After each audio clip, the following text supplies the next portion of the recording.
And welcome to the Big Kickoff Football Show with myself, Roy Shanahan, Mr. David Bugle and Neil Dobbs. It's the first one of the year. We're just kicking off with the transfer window.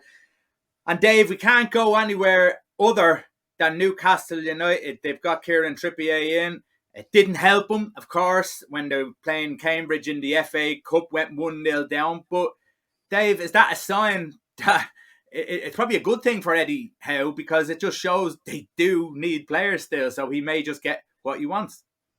Yeah, without a doubt, and hopefully that can, because to be honest, obviously we talked about the back line, but I think we were more talking about centre backs. Like, don't get me wrong, Trippier, you can't not sign him if he's interested, because he's definitely a step above what they have there. But it's down the spine of the side that they really need if they really want to try and stay up, because that just highlighted more. There was the game I kind of watched the most of yesterday, and they were very nervy. The crowd are very nervy, and it was very forced, everything they were trying to do. There was nothing relaxed about it at all. It was almost like they were just trying to do whatever it took to get that win, just to kind of go, right, now we can relax and maybe try and push on for the rest of the season. And then, of course, Cambridge just slowly but surely stayed in the game and then got their chance. But, if anything is going to kind of hammer home, knocking on the door and saying, listen, it's obvious what I need now. Trust me here. Yesterday's performance would have been that, because Trippier, as good as a player he isn't going to be the sole reason that's going to get them out of this mess, that's for sure. Yeah. Neil, you wrote an article during the week on thebigkickoff.com about Newcastle, who they might buy. A few fantasy ones thrown in there as well. But there is, as Dave said, the spine of the team isn't strong enough. And in all fairness, normally when they say the spine of a team isn't strong enough, you're talking about one player in each position. It's probably a little bit more than that, isn't it?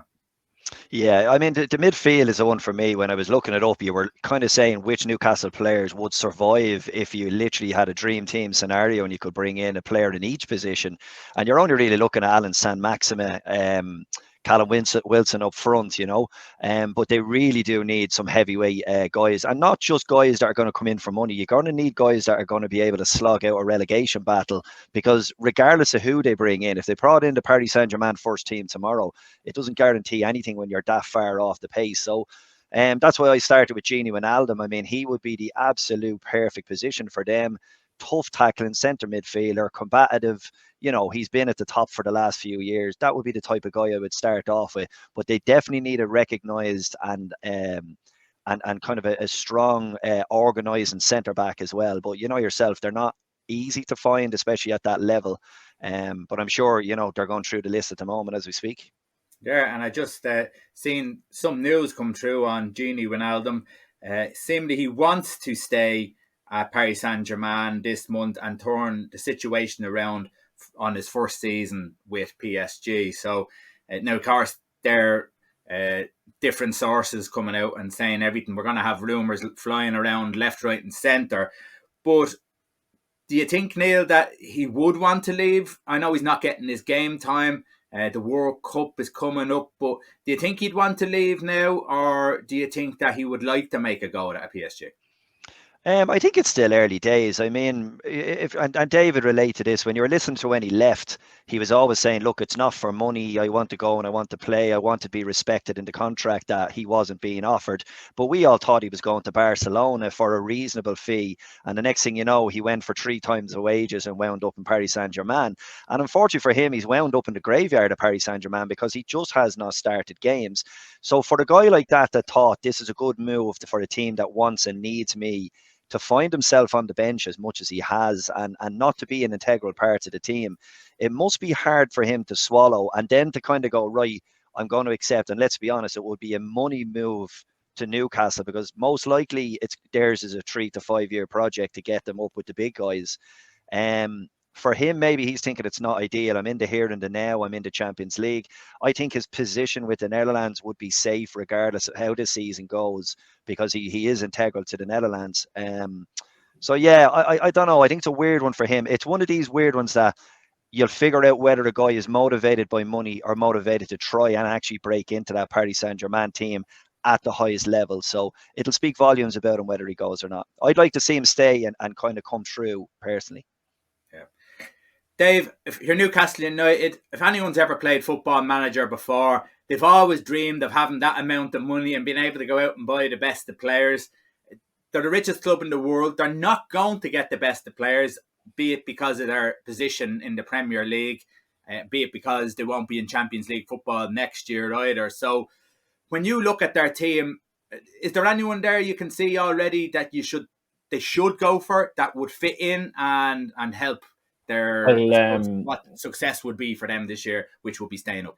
I'd rhyme off one or two players myself in a minute, but I'll just give you a laugh because obviously there's a lot of people who have their opinions and stuff. But let's just call Welsh Dean Saunders, right? So there's the hint, right? The genius that he is. He was on a show that talks about sport, so you can do the maths. Guess what 2 players he suggested? I'm going to go Aaron Ramsey. Yeah. And Gareth Bale. How did you guess? Welsh Dean Saunders. His idea is get 2 Welsh lads who are washed up. Who would have known? Like, does he care about Newcastle? Yeah, you know where I was going to go with that. Like, no is the answer for them too, because like you're just asking for trouble. It's as simple as that. Like, you need to kind of get guys who are a bit hungry, who are a bit like what Sam Allardyce would have bought with Bolton, lads who, listen, do you want to kind of go off with a last hurrah, or get the young and up and coming guys who really want to kind of get to that next level? That's easier said than done, but that's who Eddie Howe and Newcastle need to get for the first couple of steps. You bring in these guys like your Bales and Ramseys, they won't give 2 craps about Newcastle. It'll be how much. Literally, that's what it'll be. And they'll show their class once every 4 or 5 games just to keep them dangling. That's what they're good at, and that's what a lot of professional footballers are good at nowadays in their late 20s and 30s who've kind of fallen out with the game. So for me, I'm saying this tongue-in-cheek, why don't you get Phil Jones? He's a superstar. But listen, if he stays fit, you never know. It could be exactly what they need. But like, this is what's tough, trying to get that guys whose stars slightly faded but might have that kind of fire still in the belly. It's going to be tough to find. And then trying to price some of the star kind of young guys away. Can you rely on them to get you 6 months loan? It's very tough, because it'd be tough to get them on a permanent deal, because the money that they're probably on a lot of these big clubs is big bucks. So it's going to be very, very tough tightrope. But I certainly wouldn't go down Dean Saunders' route. But you've 3 weeks. It's so difficult. There's no one jumping out for me straight away other than danger, as in a bad way, mercenary danger. It's a tough job for Eddie Howe, and I feel sorry for him. Yeah, well, if you look at it, Dave, at the end of December, since Eddie Howe took over, at the end of December, Newcastle were linked with 112 different players. So that's only then. Now the transfer window is taken over. It's probably just matched. 300. Yeah. So you can understand the excitement that's around Newcastle. Yeah. But as we said before, and now you're talking about Manchester United there, the likes of Jesse Lingard, the likes of Donny van de Beek, they're players who aren't getting the game time. They're players who have a good level, and it's not as if they have failed in any way in football. They're the type of players they need to nick. Donny van de Beek, maybe, because he'd have the bit between his teeth to prove a point. Lingard, I'd be very weary, because he could hoodwink you for 6 months to get the contract and then go back to doing his videos online, because that's personally my opinion why he did it for West Ham. One, to get into the Euro squad, and 2, his contract's coming up. He needs his money. Like, the guy's 28, 29 now. I had a lot of time from him up until a couple of years ago. And one of the lads goes, he's 26, and then that was it. I finished with him. I finished with him altogether.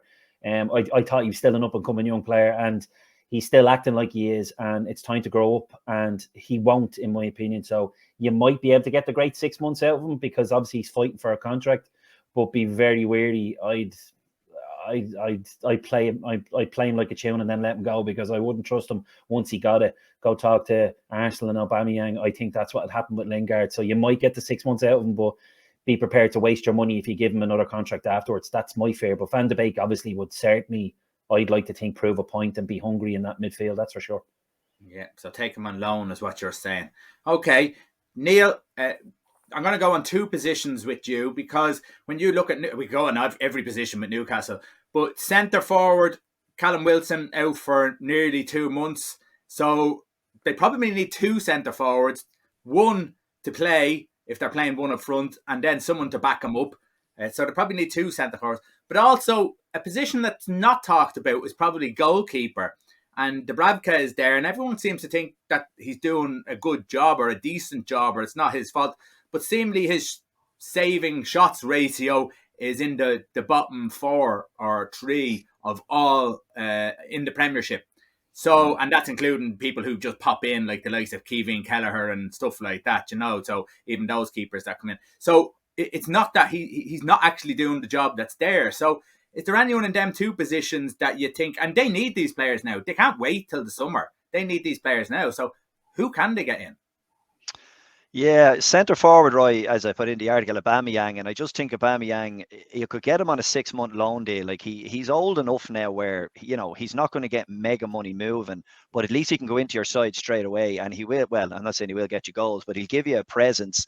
It's risky, but it's just Dave's the fact that Dave's puffing his cheeks. Just the fact that he's but you are playing with fire, but you are getting him, I think, at a time where it's only because of his circumstances. If he was happy at Arsenal, or if he was, just winding down a normal contract, but he was still a starter for Arsenal, I wouldn't be going near him. It's really only because you're kind of dicing with death here. You need somebody.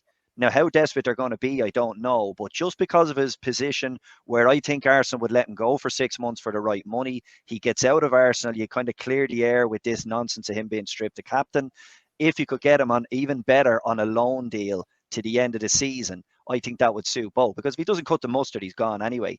But I do think they're going to have to spend money up front, Roy, and I know they're interested in Vlahovic from Italy at the moment, but they're going to have to pull out a proper signing that is actually going to get them goals, not just for this year, but for the next 3 years. So I think they're going to have to put up big money for one of these guys, and then try do that loan deal, be it Lingard as playing in behind a striker, someone like that. You're going to have to take a gamble on as such, but they have to be an educated risk at some stage, because let's be honest, who wants to let go of their main guys at this stage of the season? In particular in the Premier League, it's going to be very, very difficult. Anyone that's worth their while will get in there, and they're already doing a job. I wonder if they could be smart and pull in someone like Danny Ings from Villa. He hasn't quite got in. He seems to be out of favour as far as starting games. It's only he's got in now, the cup games and all have started. He'd be an ideal guy, only for, again, he's just moved. But it's that type of guy you want, that's a proven track record, but will get you goals and has a hunger, fire in the belly. Yeah. And what about goalkeeper situation? I mentioned one, actually, Kevin Kelleher. It's something interesting. Van Dijk came out this week, and he's always praising him, how good he is, etc. He's 23. He's not getting any younger. He needs to play regular football, but he has also signed a 5-year deal in the summer to stay with Liverpool. It's a big moment. You can't really see Alisson go anywhere. Is that someone who Newcastle should be looking at? Even from a personal Irish perspective and Liverpool/Irish, it was brilliant to see him start the game last week against Chelsea, and not just start. He was really, really good. Like, the guy is cooler than the other side of the pillow when he's in possession. He's amazingly good with his feet. He's real calm, but he pulled off 1 or 2 really, really top saves as well. It's one of these, I think we discussed in the show a couple of months ago, when you compare him to Gavin Bazunu now and what's going to happen. One of them is a lower tier keeper, but he's playing week in, week out, as is Mark Travers. And then Kelleher is highly recommended. He's highly acclaimed. He's getting great accolades in the last few weeks. But you wonder, what are they going to do? And Liverpool don't have a habit of sending out their kind of up-and-coming stars to a point. I don't know whether they'll loan him for a year. And I think the worry is with Liverpool is that they need another number 2, because he has been called on, and he will be called on, be it an injury, be it COVID. You have to have a capable number 2 going in there. And I think from Liverpool's perspective, the ship has sailed on Adrian. He's there as a number now, that's it. But I don't think they've the faith in him to go in and cover for Alisson. So if you're Jurgen Klopp, being selfish, you want to keep Kelleher there, because you're going to need him, and you will need him. But if you're Kelleher and you've aspirations of A, being Liverpool's goalkeeper, or B, just your personal professional career developing beyond the next 5 years, you maybe need to get out for a loan spell.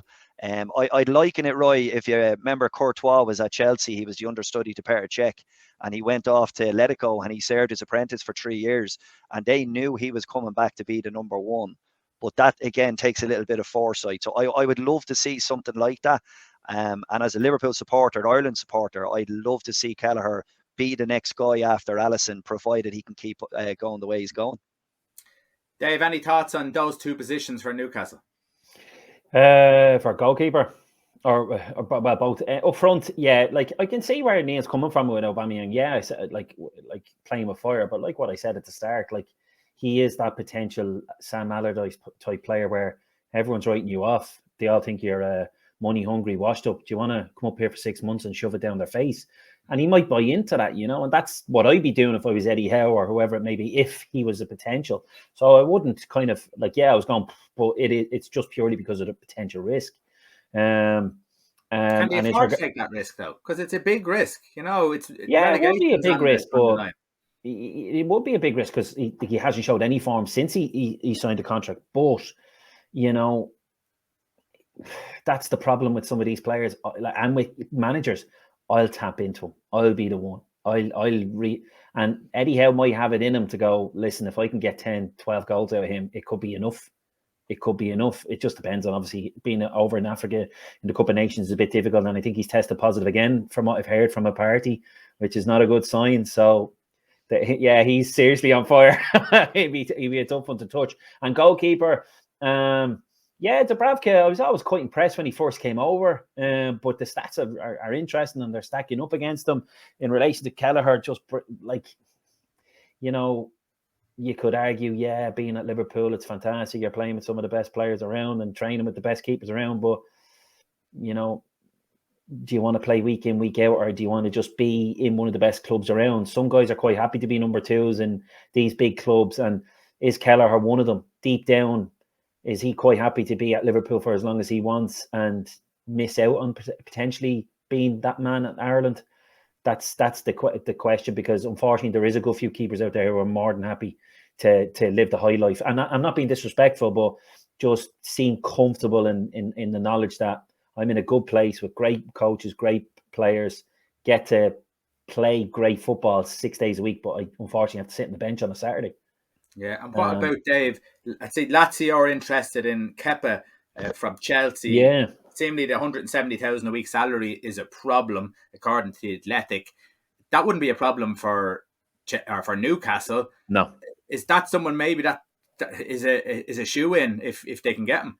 But that's another one to kind of tap into this. Yeah, you were a number one at Chelsea and your star faded. You want to come in and be start of a potential project that's only going to grow and grow and grow. So, like, there is a chance for some player, and he is of that age where he's not kind of on that late 20s, 30s career is kind of just petered out. Like, he still has a chance to really put his name in, because like, he'd be in his mid to late 20s now, mid to early late 20s, like where he could really kind of resurrect his career, especially being a goalkeeper. So there's one of them kind of players that, listen, do you want to come in and bring your career back to life? Join Newcastle. Yeah. Okay. They might take Wes Hoolahan in, maybe. For 6 months. Legend. Okay, Neil. Manchester United, there seems to be an awful lot of noises and not good noises coming out of Manchester United and Old Trafford. Just over the last few days, there had been rumours, and it's more so coming out now today, that Manchester United have offered him a contract worth 500,000 a week. I'm banging my head against the wall on this one. This makes absolutely no sense.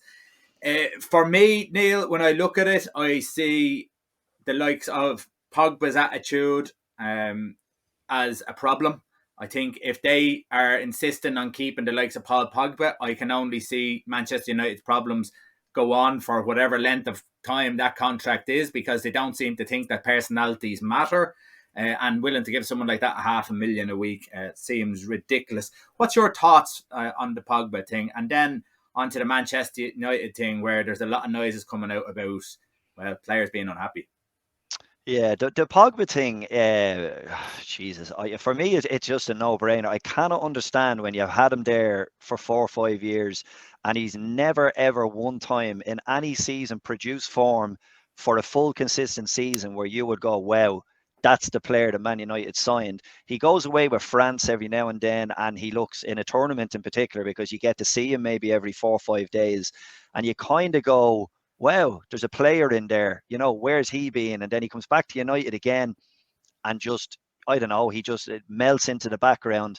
For me, Paul Pogba, he has to leave.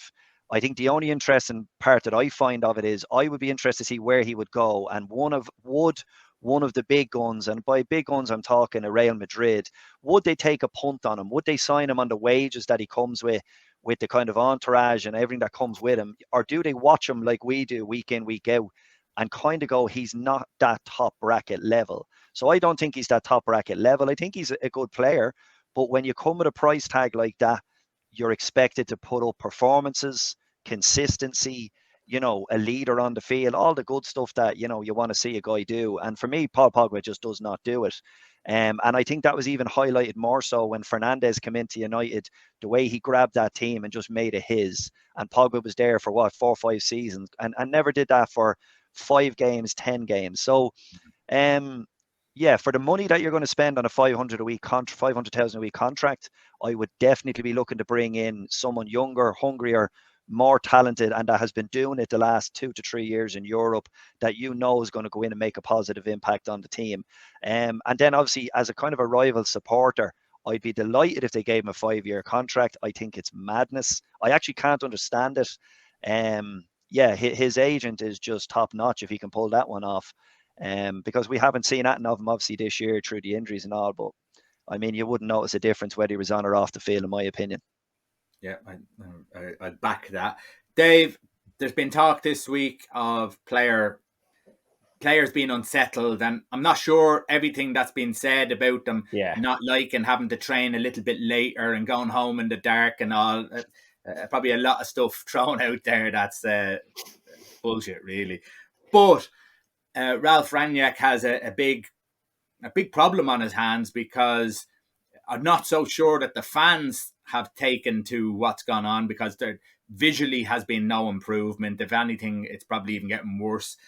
There's been talk today about Pochettino, that Pochettino is wanted by Manchester United. Pochettino wants to go to Manchester United, and even heavier than that Zinedine Zidane has nearly been lined up to take over at Paris Saint-Germain.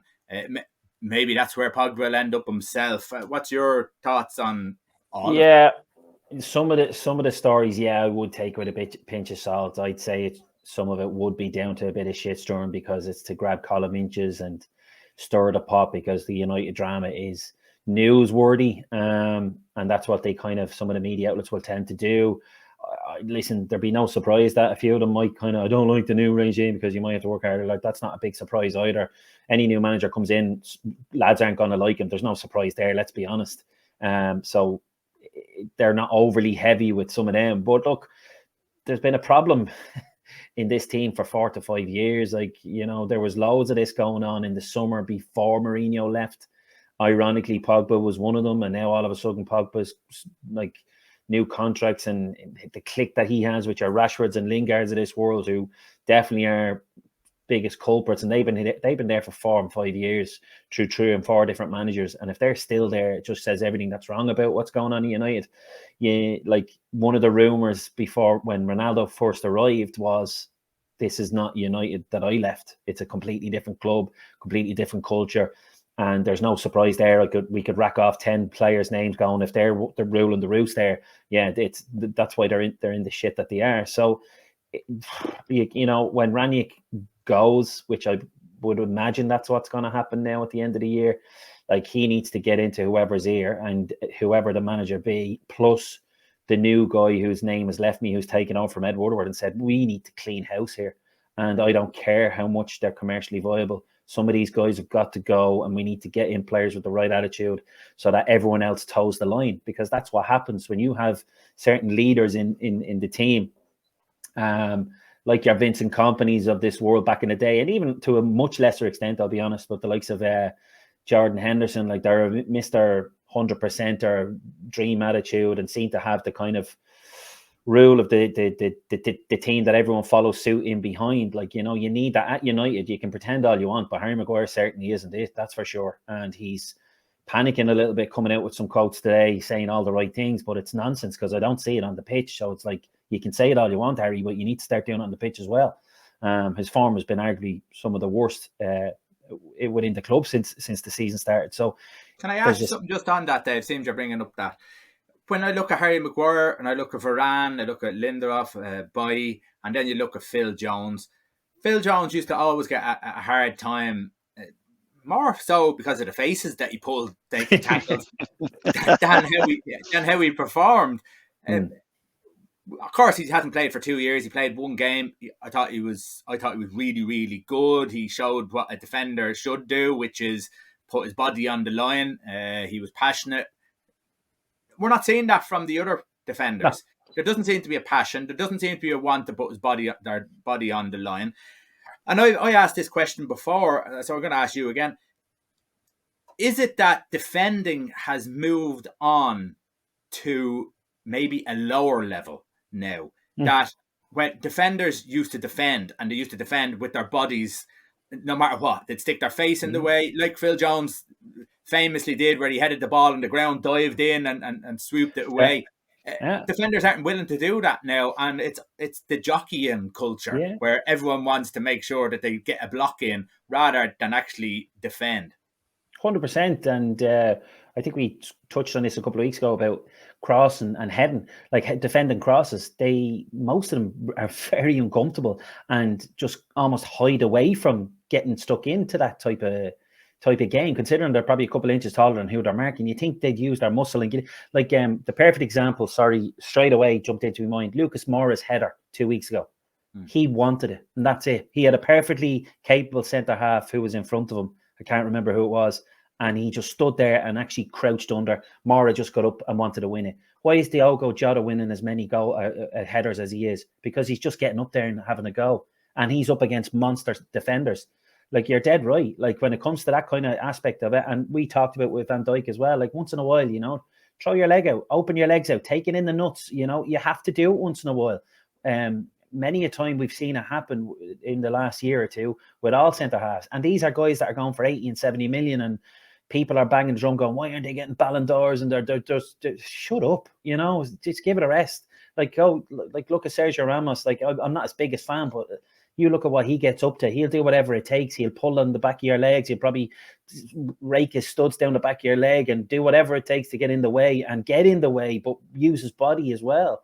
There's ways and means, but nowadays they're just a lot softer, and they want to be these cultured centre-halves who they rather look good on the ball than actually doing what they're supposed to do, which is stopping the ball going in the back of the net.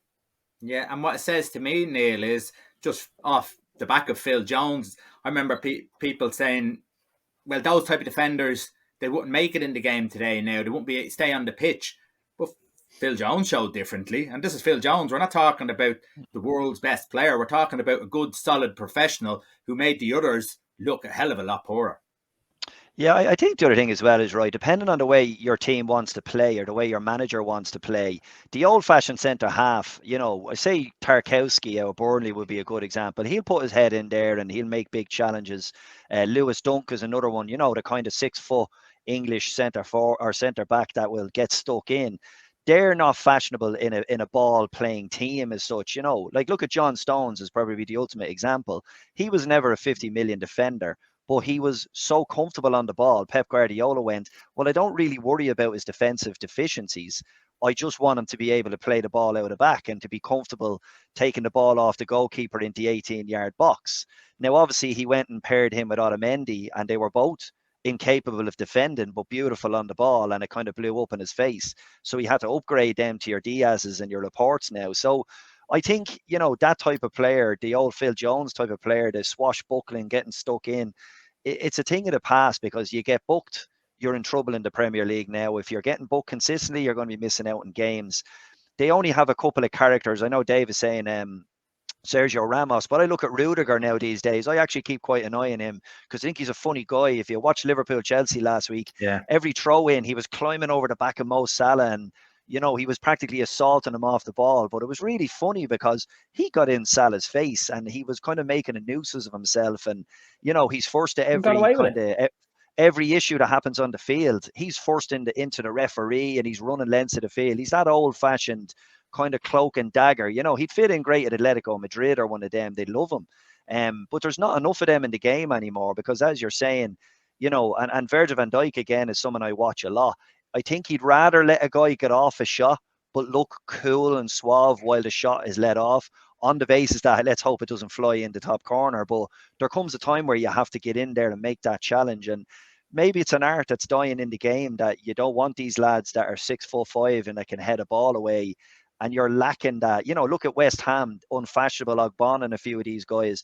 That's why they get so many headed goals from set pieces, is because they're so dominant in the air. There's no one that's going to challenge them. So, it's just the way the modern game has gone, with a more technically gifted but technically inferior defender, is in an out-and-out defender, which the likes of Aaron Wan-Bissaka gets criticised for all the time, because he's a defender's defender, but then he can't do it on the front foot. So he's unfashionably, not able to do both. If you contrast him with Trent Alexander, he can do it going forward, not the best defender, whereas Wan-Bissaka, maybe he lacks maybe a bit of both, but he's definitely a defender's defender. He's not an attacking defender. So it just seems to be the way things are going at the moment. For the managers, that's the player they want.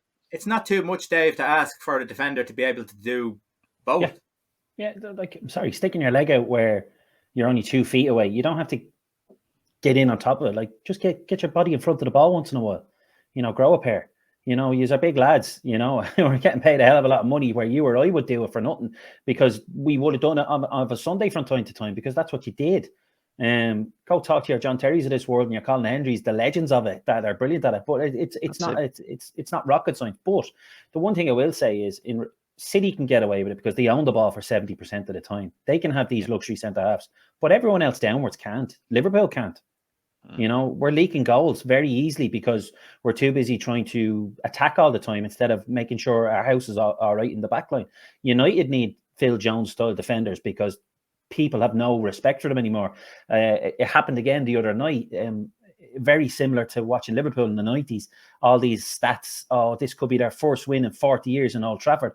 I heard these stats every other week this could be the first win in Anfield in 35 years. And lads, the same things happen at United. They're that team now where we can get them. They're weak. They want to be fancy. They haven't got the heart. They're soft. They can't afford to have these luxury centre halves. They need a Phil Jones / what you wanted Harry Maguire to be when he first came, but he's not showing it now. They need to roll up their sleeves, get mucky, and beat dogs of war and be hard to beat again. Only Man City can get away with it, or maybe a Paris Saint-Germain or a Bayern Munich, who own the ball all day long. Everyone else needs a defender and needs somebody who's willing to put their body on the line, because if it's dying, football's dying, Yeah. Isn't it interesting, lads, with Varane, Roy? If you look at Varane after going to United, and he came from a background with France where they dominated possession, dominated the ball. With Real Madrid, he dominated possession, dominated the ball. And now you're asking him to defend a high line with limited cover, with guys running at him. I'd say he doesn't know what day of the week it is sometimes, with the amount of work that he has to get through on a side like that. I'd love to see a couple of lines or an interview from him, maybe in the summer when he goes off to the World Cup and he kind of gives you a review of his year, because he's been asked to defend probably more now than he ever has before. Yeah, agreed. Dave, Philippe Coutinho gone to Aston Villa. Aston Villa fans rejoicing. Should they be? Yeah, maybe the fact that the partnership with Gerrard, and he knows the player he was, he might be able to tap into it. We've been talking that they needed that type of player. I think Villa hoped Buendia was going to be that person. Hasn't quite happened yet for Buendia. So if Gerrard can get any tune out Coutinho, it could be that marriage made in heaven. Obviously, the fact that they're not playing the two up front at the moment, there was Ethan Watkins. It might change a little bit. Who's to say? But look, who wouldn't go to Barcelona when he did? And unfortunately, like a lot of players, it just doesn't quite happen. You have to go in there and boss Xavi and Busquets, and maybe even, I don't know if all three of them are still there, but that's who you're up against, and you can either shrivel away or not. And it didn't happen. It's similar with Bayern, and the confidence got hit. So you never know. He's still only 29. Gerrard might be able to tap into it, and if you can get him, what is it, 6 months left to get 5 or 6 goals, just as many assists, you can't complain. But to say you're going to get the exact same player at Liverpool is going to be very, very tough, because whether he likes it or not, his confidence has taken a serious hit. But it could be a good marriage, a good partnership, and Gerrard kind of hopefully in for Villa's case could tap into him and do a bit of a like what I said about Allardyce, and just kind of bring him back to life a bit and prove a point and say, here, I'm still here. Yeah. He had a couple of other options, Neil. He's took a wage cut to go to Aston Villa. The other couple of options were offering him his full wages. So obviously the lure of going back to Steven Gerrard, he knows the Premier League, but maybe he just wants to prove a point now as well. Yeah, you know what it is, Ryan? I don't think anyone would begrudge him now, even Liverpool supporters. I know he left under kind of circumstances where he wanted to get out and he ended up getting out, but you have to look at the silver lining is that Liverpool basically bought Alisson and Van Dijk with the money from Coutinho, which was possibly the greatest piece of transfer business they'll ever do.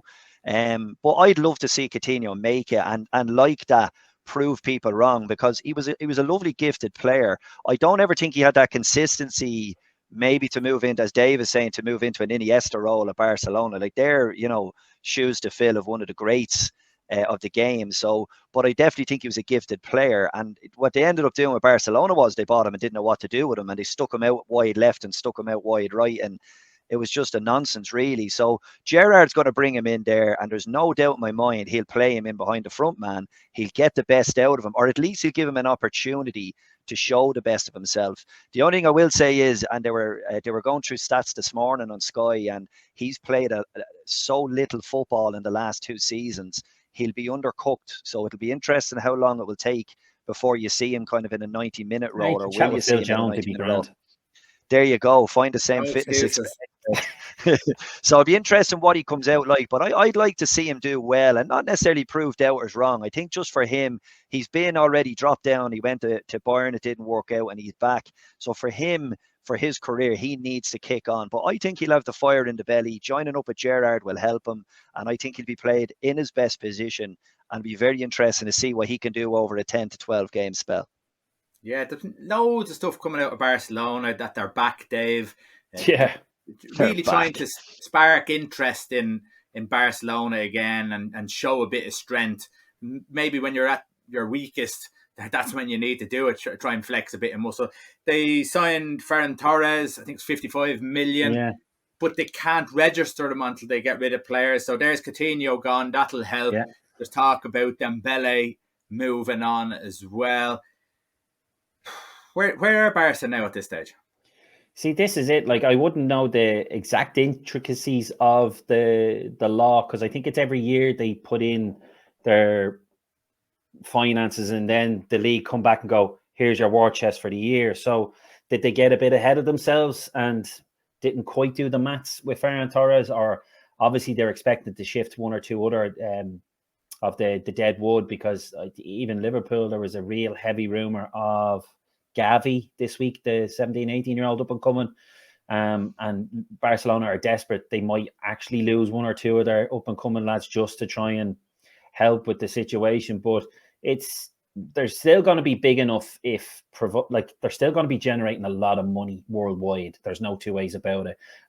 It's just they'll have to be sensible now and not do these silly transfers that they did, i.e., ironically, one of them being Coutinho.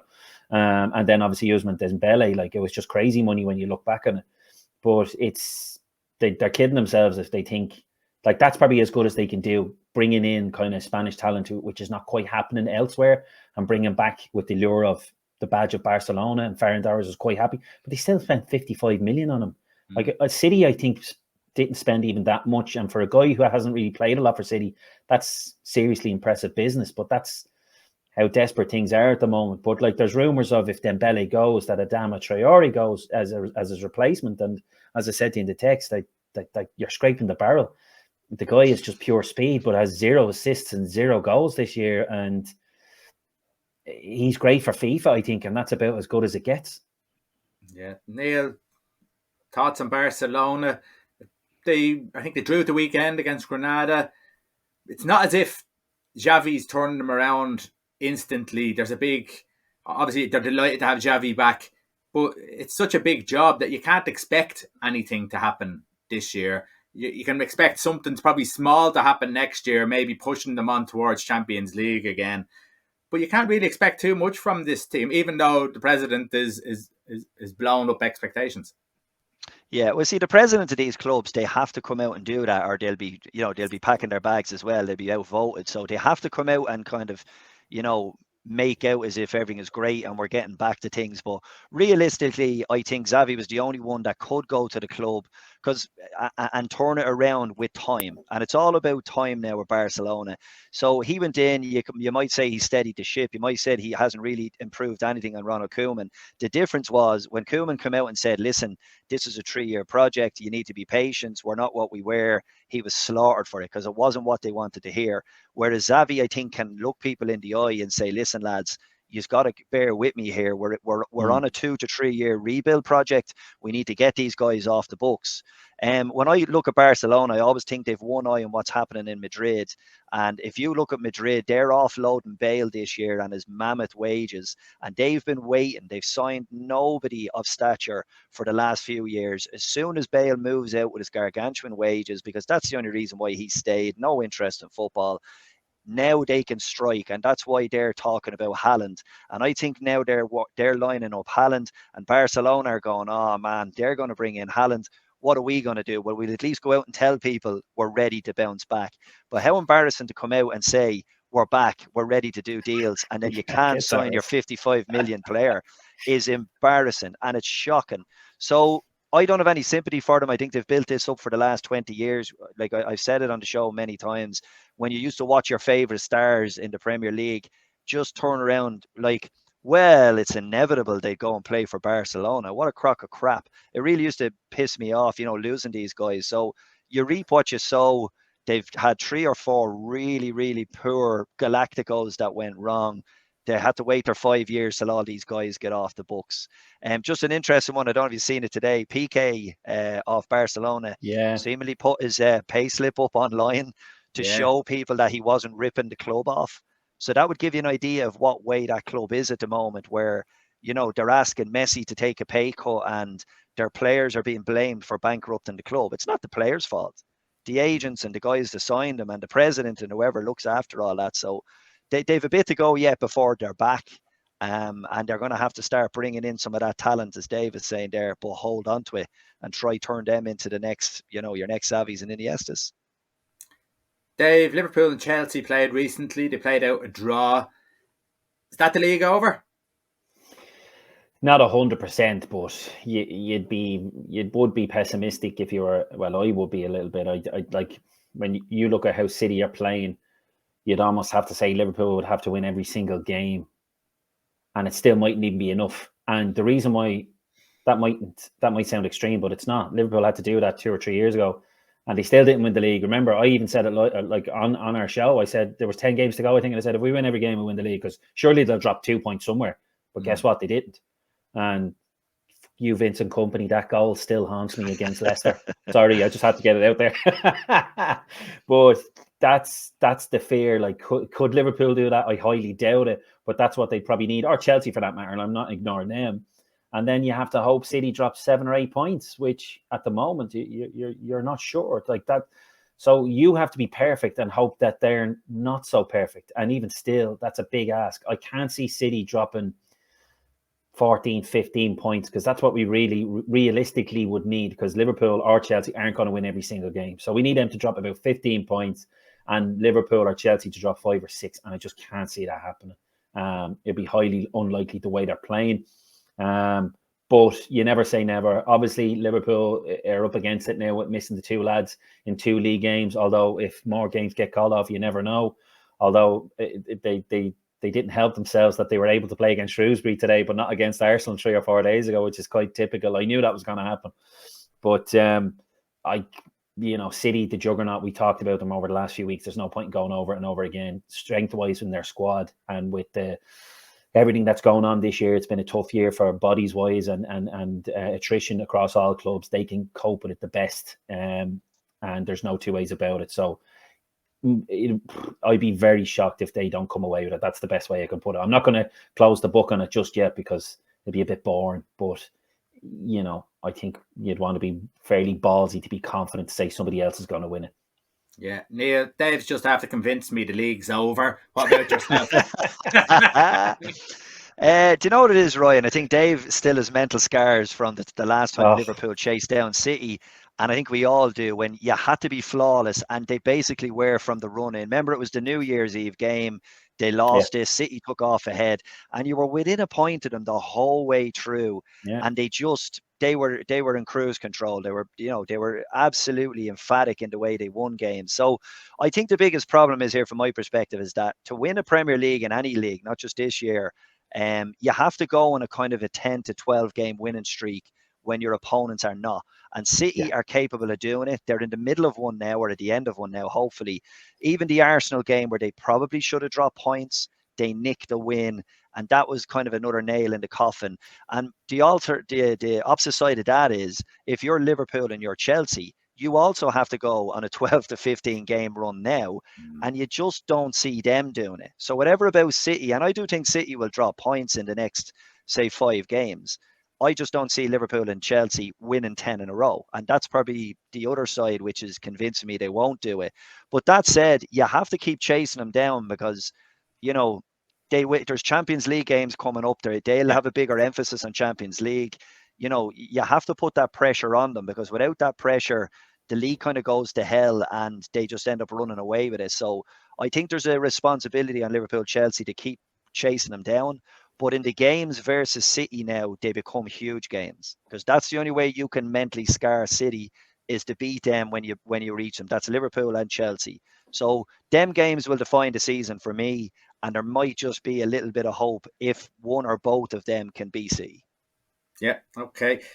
One more just before we go to transfers, Dave. You wanted to talk about Chester. Yeah, it's not a huge story, but it's just a very interesting one that I seen there the other day, and not this morning. And so basically, they're an English club, which we all know, but they're being punished because technically their ground sits in Wales. So it's kind of 1 minute they're English and next minute they're Welsh. So long story short, they had to play behind closed doors in Wales since Stevens' day, and they've played 2 home games since. So they've been kind of, at the moment, they're in a bit of a sticky situation. So they're looking into whether they broke the COVID rules because the ground is in Wales. So just to quickly say here, the Welsh government said the club is in Wales and must follow Welsh rules. However, the club hit back and said that there was money, or something like a 3 million pot given to Welsh clubs because of the lockdown rules. And then all of a sudden they were English again because they didn't get it. But now all of a sudden there's a bit of a backtrack that we will give you a few quid. So there's a bit of what's their true identity. But it was just an interesting one, which shows you the intricacy there's this with a couple of Welsh teams / English teams on the border. But it was just, it's a watch this space still, because they haven't got the money as of yet. And they're still claiming that they're English, even though the ground kind of just sneaks in on the border. So it's a bit like that film, An Englishman Who Went Up the Hill but Came Down a Mountain. It's just a real kind of small town club story here. But I just found it very, very interesting. So, they're okay. They got 2,000 or 3,000 for both games and earning a few quid, but they weren't getting the grants. So there's heavy negotiations trying to get some of that money off them. But they're an English club, but they're Welsh when it comes to COVID. Okay, we'll do a bit of transfer news. We'll go through a few. I'll throw a couple or one each at you. Aston Villa are in pole position to sign Everton's want-away fullback Lucas Digne, Neil. The source, Sky Sports. Yeah, there seems to be quite a bit of noise, because I linked him with the Newcastle scenario as well. He's getting older. He spent quite a few seasons at Everton. I was looking at his stats, Ryan. He plays nearly or every game in the league. He's fairly consistent. He's decent. I don't know about joining Aston Villa. It's not like he's going up then to prove himself at the next level, but maybe for him, maybe money, maybe a change of scenery, and for Everton, it's only a question of whether they can replace him, make a few quid and move on. But he's given him a good service. I think he's been one of their better players as far. Him and Seamus Coleman, I think, have complemented quite well as fullbacks and attacking fullbacks.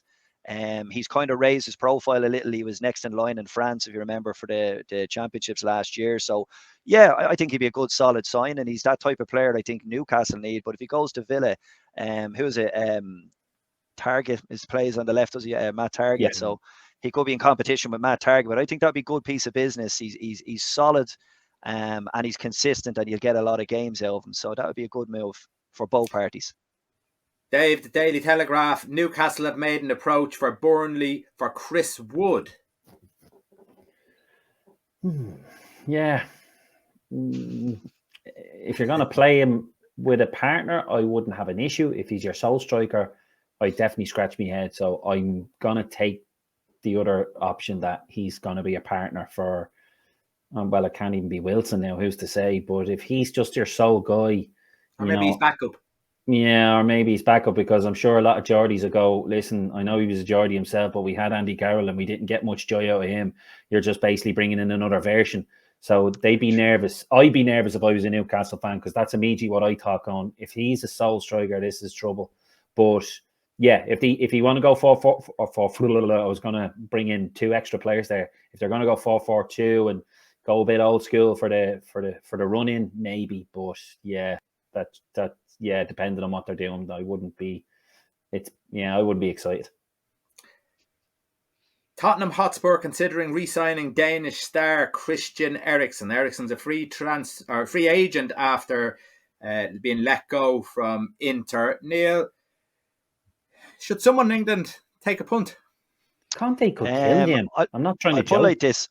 It can kill him, but I will say, like, again, if you look at what was his name, Roy? He played for Man United in the backs. Daley Blind.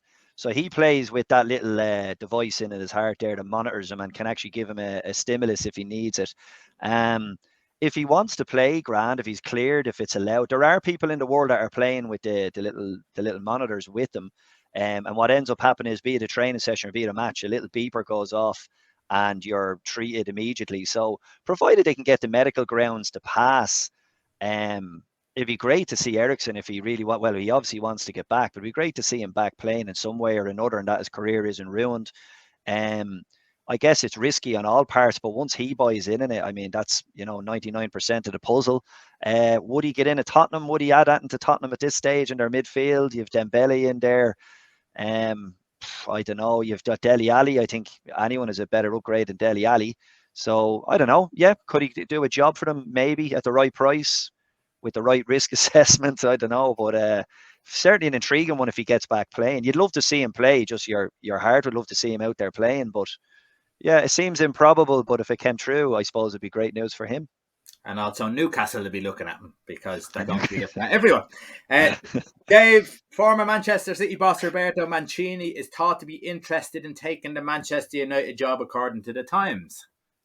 It'd be just the icing on the cake now for United to get a next City manager next, and then after that, Benitez will come in as interim manager, and who knows? That it just go on, good luck, because just to see United fans fume, because I'd be fuming if he came in. Now, don't get me wrong, would his heart be at City? Not necessarily. He'd come in and want to do a good job. There's no two ways about it, and obviously his stock is high with Italy. But yeah, it wouldn't inspire me. If I was a United fan, it wouldn't inspire me. Okay, there was a lot of talk there, Neil, about Morata from Juventus going on loan to Barcelona. I watched Morata play the other night. They drew 1-1 with Napoli. Same player he was when he was in England, same player as he was anywhere else. He's a centre-forward that can score a goal, but maybe with Barcelona he might get the service in that league and might flourish. Yeah, I don't know with Morata. It's one of these where if you're a manager and you see an opportunity and you think he might solve a problem. I watched him a lot in the summer with Spain, and the commentators were giving that whole, he's a little low in confidence because I remember he scored one that was a peach, but then he missed 4 or 5. I don't think he's changed an awful lot. When he was at Chelsea, he's just another guy that couldn't make it at the top level. He's a good striker. He'd be up in whatever, the top 50 or something as far as in Europe, but he's nowhere near the top 10, and that's where Barcelona should be aiming for. So is he a Haaland? Is he a Mo Salah? One of them? No, he's not. He's in that next kind of bracket of good strikers, but not prolific. Never has been since he bounced to Chelsea and bounced out the door. Very few players go through Chelsea. Like Timo Werner is the prime example. He's not just going to turn around and hit 25 goals next season. He is who he is, and Morata is who he is. So a decent striker. He's Spanish, so he gets a bit of favourability, I think, there that they're trying to bring home their own. But I wouldn't be breaking the bank for him unless you got some sort of favourable deal. But considering they signed Aguero to score goals, he'd be a downgrade, in my opinion, from an Aguero type, or to take over that mantle. of an Aguero. That just might show the desperation that's there already, Neil. Dave, I'm going to finish with this one on you. And this is a deal that was done a couple of days ago. Antonio for West Ham signed a contract till 2024 with an option of a further year. Good business? Yeah, like it's not that long actually, really. It's only 2 and a bit seasons. I was a bit surprised he didn't get a bit longer, which is interesting. But look, he's a decent player. Like, he's not an out-and-out striker that's going to get you to 20 goals a season. Like, he's dried up a little bit since, and he's kind of playing the way he normally plays. And his link-up play is very good, and he's very impressive. But as regards when everyone got excited at the start of the season about goals, it was like, lads, calm down. Let's let the season finish out. He had 6 goals after so many games, and everyone was like, oh, he'll smash his 10 goals. But that's still not that impressive, let's be honest. He might, the way he's, like, what, we're at 9th of January now, he might get 12 or 13. Is that really something to get that excited about when you're trying to break into a top 4? So I would have him around 100%. I think his link-up play and his hold-up play, he's a very strong player, but to solely rely on him and your goals, I think is a big risk for West Ham. As good as a player he can be for everything else. But as regards pure goals, he hasn't done it, and he's 30 years of age now, 29, 30 years of age. I can't see him changing his stripes now. Could it be a good signing, be it that if they do bring someone else in, that he's there in the squad? 100%. Because as I said, like, he does bring others into the team. There's no 2 ways about it. And the couple of games I watched over Christmas, and there was once or twice, where are you going here? And he was just holding up, and then he put in a lovely crossfield ball for Bowen, who just wasn't right for it yet. He's big and strong. He gives centre-halves an awful time. Like, he is awkward and hard to come up against. He will grab a goal or 2. There's no 2 ways about it, like I said. But he's not a go-to goals man. So as long as you stick him around, that's great. But you need to go and get that goal getter who could probably come alive even more, having somebody like Antonio beside him.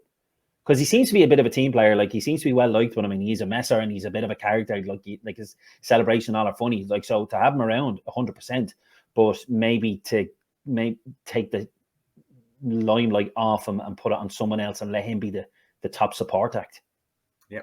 Okay, Dave and Neil, thanks very much. Thanks very much for you for watching, and we will be back again next week, so keep an eye out.